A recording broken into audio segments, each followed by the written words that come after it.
बच्चू कडू यांच्या आंदोलनावर तोडगा काढण्यासाठी सरकारकडून प्रयत्न केले जात आहेत। मंत्री पंकज भोयर आणि आशिष जयस्वाल बच्चू कडू यांच्या भेटीला येणार आहेत। दुपारी 4 वाजता दोन्ही मंत्र्यांकडून चर्चा केली जाईल।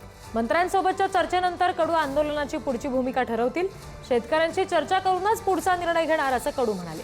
बच्चू कडू यांनी बावनकुळे आणि महाजन या दोघांशीही फोनवरून चर्चा केली।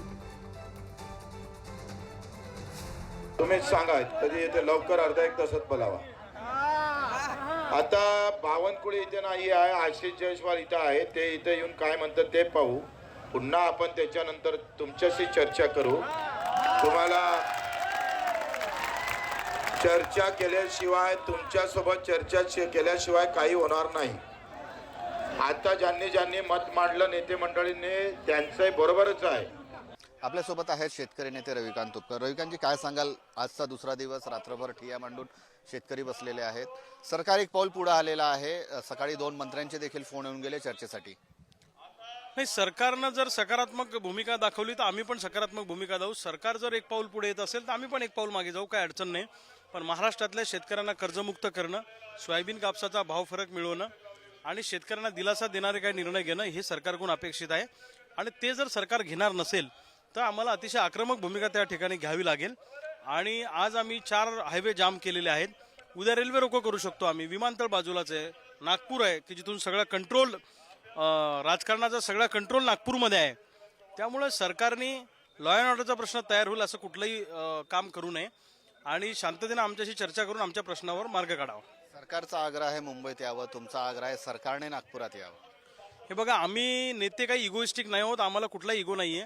फक्त एवढंच आहे की मुंबईला जाणं येणं थोडंसं भरपूर वेळ लागतो, पण ठीक आहे, ते आम्ही बघू।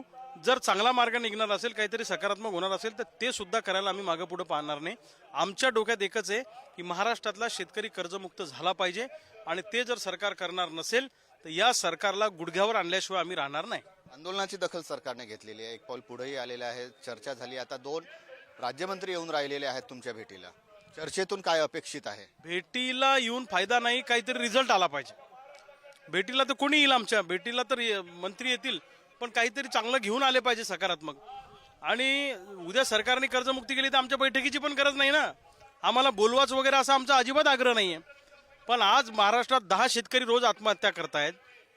या आत्महत्या नाही, या सरकारनं पाडलेले खून आहेत असं आमचं स्पष्ट मत आहे। काय अपेक्षित काय आहे सरकारकडून? म्हणजे येऊन राहिलेले आहेत, तोडगा निघेल? कर्जमुक्ती तुम्ही निघेल? कर्जमुक्ती त्यांनी सांगितलं होतं निवडणुकीत आम्ही देऊ, ती दिली पाहिजे। आणि आता अपेक्षित एवढंच आहे की सरकारनं कर्जमुक्ती केली पाहिजे। त्यानंतर सोयाबीन कापसाला मध्य प्रदेश सारखा भाव फरक दिला पाहिजे, डिफरन्स दिला पाहिजे। त्याचबरोबरीनं जंगली जनावरांचा त्रास होतो शेती पिकांना, त्यासाठी मजबूत कंपाऊंड करून दिलं पाहिजे। अशा 24 तास आम्हाला वीज पुरवठा झाला पाहिजे। अशा अनेक मागण्या आहेत, मच्छीमारांची मागणी आहे, आमच्या मेंढपाळाची मागणी, अशा अनेक मागण्या घेऊन आम्ही त्या ठिकाणी रस्त्यावर उतरलेलो आहे। 22 मागण्या आहेत। 22 मागण्यांच्या अनुषंगानं पॉझिटिव्ह निर्णय सरकारने घ्यावा, अन्यथा सरकारला शेतकऱ्यांचा रोष महागात पडेल। दुसरा एक प्रश्न, कालपासूनचं तुमचं एक वक्तव्य फार गाजत आहे मंत्र्यांच्या बाबतीत। नाही, मी काय चुकीचं बोललो मला सांगा ना तुम्ही।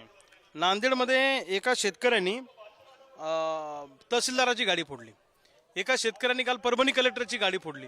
हा असंतोष नाही लोकांच्या मनामध्ये, आणि रोज 10 ते 12 शेतकरी आत्महत्या करतात। हे आत्महत्या नाही, हे सरकारनं पाडलेले खून आहेत। आणि म्हणून खून का बदला खून से लेंगे। तुम्ही मजा मस्ती करणार, तुम्ही सत्तेची मस्ती करणार, माच करणार, आमच्या पैशातून मजा करणार, आणि आम्ही मरायला लागलो तर तुम्ही आमच्याकडे बघणार पण नाही। मग आम्ही तुमच्या गचंडा नाही पकडणार तर काय तुमची पूजा करणार आहे? आणि म्हणून मी बोललो, मला माझ्या स्टेटमेंटचा काही रिग्रेट नाहीये, मला पश्चाताप नाहीये। मी माझ्या भूमिकेवर ठाम आहे। आरपारची लढाई लढू।